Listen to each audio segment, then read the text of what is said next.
को लेकर यूरोप को टैरिफ के नाम पर धमकाने वाले अमेरिकी राष्ट्रपति डोनाल्ड ट्रंप ने भारत के प्रति अपना रुख अचानक नरम कर लिया है।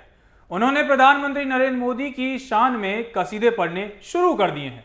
पिछले एक साल में अपने कार्यकाल में ट्रंप ने दुनिया में अपनी जो छवि बनाई है उसको देखते हुए पहली नजर में ये लग सकता है कि पता नहीं वे कल को फिर से क्या स्टैंड ले लें, लेकिन ऐसा लगता नहीं है क्योंकि पिछले कुछ हफ्तों में भारत को लेकर जियोपॉलिटिक्स में कुछ बड़े बदलाव के संकेत मिले हैं, जिससे मेक अमेरिका ग्रेट अगेन में जुटे ट्रंप को बहुत बड़ा कूटनीतिक झटका लगा है। तो चलिए थोड़ा समझ लेते हैं कि आखिर ट्रंप के रुख अचानक से इतने नरम कैसे पड़ गए।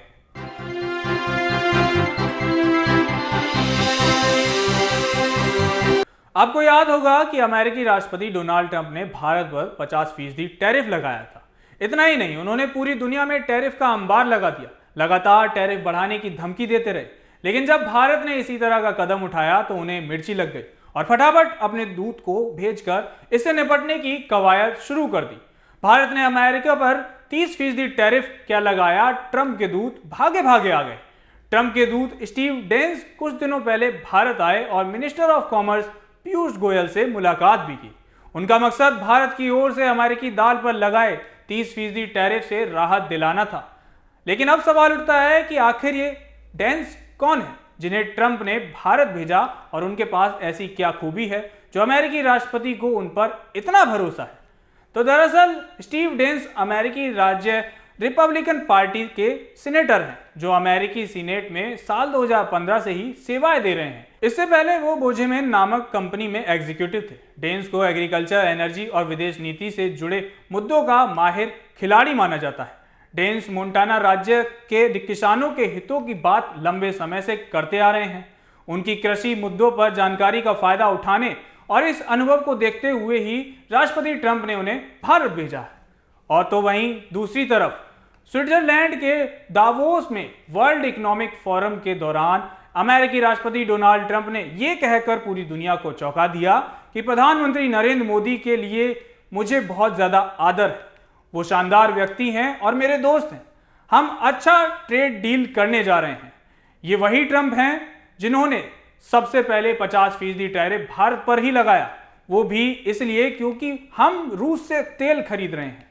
लेकिन भारत ने दो टूक कह दिया कि हम अपनी नीति राष्ट्रहित को देखकर तय करते हैं और किसी भी अंतर्राष्ट्रीय दबाव में नहीं आएंगे। यह भी नहीं भूलना चाहिए कि कभी झुंझलाहट में यही ट्रंप भारतीय अर्थव्यवस्था को डेड इकोनॉमी भी कह चुके हैं। अमेरिकी राष्ट्रपति डोनाल्ड ट्रंप का यह हृदय परिवर्तन यूं ही नहीं हुआ है। ऑपरेशन सिंदूर के बाद से उन्होंने जिस तरह से हल्केपन का परिचय दिया है उसे पीएम मोदी ने सबसे पहले महसूस किया और उसी के हिसाब से भारत की रणनीति तैयारी शुरू कर दी।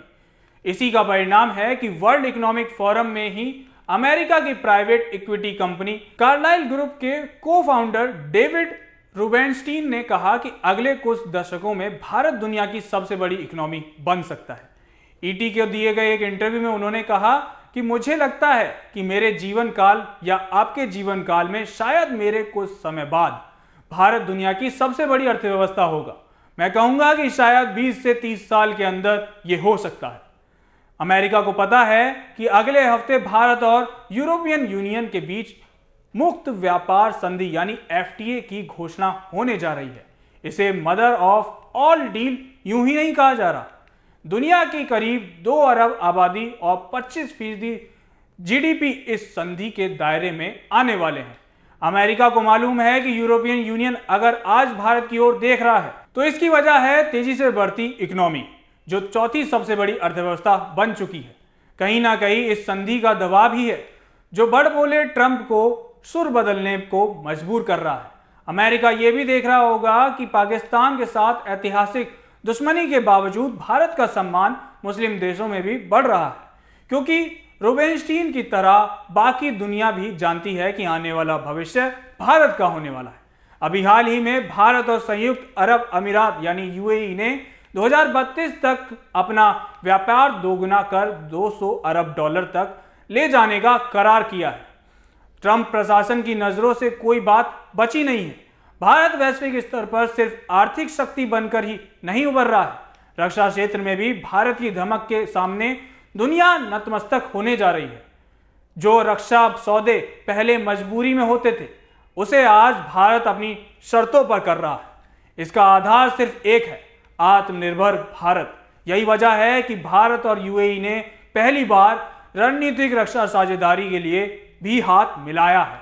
इसी तरह भारत और यूरोपियन यूनियन भी नई सिक्योरिटी और डिफेंस पार्टनरशिप के लिए राजी हो गए हैं, जिस पर अगले हफ्ते यूरोपियन यूनियन के नेताओं की भारत यात्रा के दौरान हस्ताक्षर होने वाले हैं।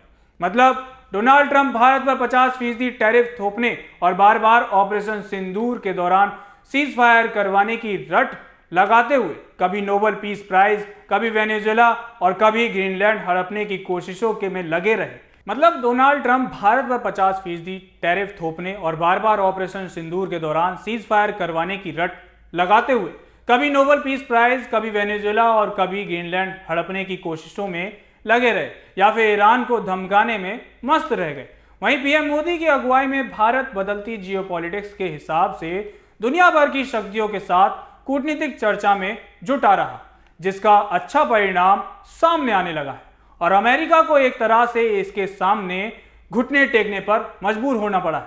तो ऐसे में सवाल सिर्फ ये है कि क्या ट्रंप के टैरिफ का खौफ अब दुनिया के अंदर से खत्म हो जाएगा? आपको क्या लगता है? अपनी राय हमें कमेंट सेक्शन में जरूर बताएं। कैमरे के पीछे मेरे सहयोगी वाहिद है, मेरा नाम तरुण है। जनतंत्र टीवी पर खबरों का सिलसिला यूं ही जारी रहेगा।